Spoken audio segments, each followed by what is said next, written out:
நீ 1000 முறை தேவனுடைய வீடான சபையில இருந்து உட்கார்ந்து அழுதிருந்தாலும் உன்னை ஏன் வந்து என்று கேட்காத ஒரு வீடு உனக்கு இருக்கிறது என்றால் அதுதான் ஆண்டவர் இயேசு ஆராதிக்கிற ஜெப வீடு. தேவனுடைய சபை வீடு. அதுக்குதான் தேவன் தன் சபையை பூமியிலே ஸ்தாபித்தார். அது எப்படி ஸ்தாபித்தார்? அப்போஸ்தலர் 20ஆம் அதிகாரம் 28வது வசனம். தேவன் தன் சுய ரத்தத்தால் சபையை சம்பாதித்தார். அப்ப சபை என்றால் யார் தெரியுமா? கட்டிடம் அல்ல, நீ நானும் தான் சபை. அவன் நம்ம எல்லாம் கர்த்தராகிய இயேசு தன் உயிரை கொடுத்து, உனக்காக எனக்காக தன் உயிரே கொடுத்து தன் ரத்தத்தை சிந்தி உன்னை என்னை ஆண்டவர் பிசாசு பிடியிலிருந்து, குப்பையிலிருந்து, குழியிலிருந்து, சாக்கடையிலிருந்து, மரணக்குழியிலிருந்து உன்னை என்னை ஆண்டவர் ரட்சித்திருக்கிறார். நம்மை கொண்டுதான் தேவன் தன் சபையை கட்டுகிறார். யாராவது ஒருவர் அந்த சபை சரியில்லை என்று சொல்வீர்கள் என்றால் அதனுடைய பொருள் என்ன தெரியுமா? நீங்க சரியில்லை என்று அர்த்தம். ஏன்னா நீங்க தான் சபை, நாம் தான் சபை. ஒவ்வொரு விசுவாசிகளை கொண்ட கூட்டம் தான் சபை. நீங்கள் நாம் தான் சபை. ஆக பைபிள் என்ன சொல்கிறது? இந்த சபையை எப்படி ஸ்தாபித்தாராம்?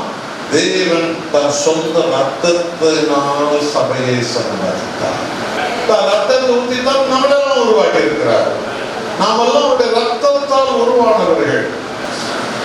என் கர்த்தர் அறிவார் என்றால் அவர் செய்த ரத்தத்தால் தான் நமக்கு இந்த தகுதியே. நம்ம அப்பா அம்மா செய்த புண்ணியத்தால் அல்ல, நம்ம தாத்தா பாட்டி செய்த தான தர்மத்தால் அல்ல, கர்த்தர் இயேசு நமக்காக செய்த ரத்தத்தாலே நமக்கு இந்த தகுதி வரும். இது அனுதினமும் உணருங்க. தேவன் மேல் நன்றி உள்ளவர்களாக இருங்க.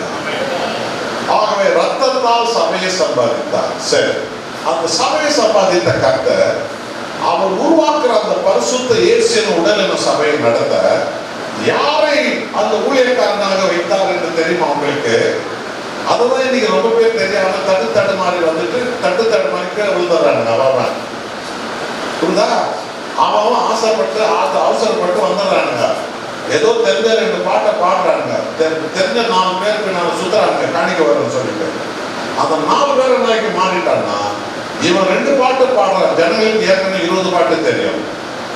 இவன் 2 பாட்டை நம்பிக்கை நிக்கிறான். அவன் கொடுக்குற காணிக்க வச்சு நிக்கிறான். இதெல்லாம் குறைய ஊழியம் வேணா உணவனா போக அப்படின்னு போயிடுறான். இதுல என்ன தெரிகிறது? அவன் தேவனால் அழைக்கப்படவில்லை. அவன் ஆசைப்பட்டு வந்தவன், அழைக்கப்பட்டு வந்தவன் அல்ல. அழைக்கப்பட்டு வந்தவன் காரி தூக்குவாங்க, அவமானப்படுவாங்க, உதைப்பாங்க, பரியாசப்படுவாங்க. ஏன் சொந்த வீடு அந்த ஊழியக்காரனை எதிர்க்கும். அவன் மனைவி பிள்ளைகள் அவனை பைத்தியக்காரன் சொல்லி பரியாசப்படுவாங்க. ஆனாலும் இறுதி வரைக்கும் அவன் நிலைத்திருப்பான். அவனை கர்த்தரால் அழைக்கப்பட்ட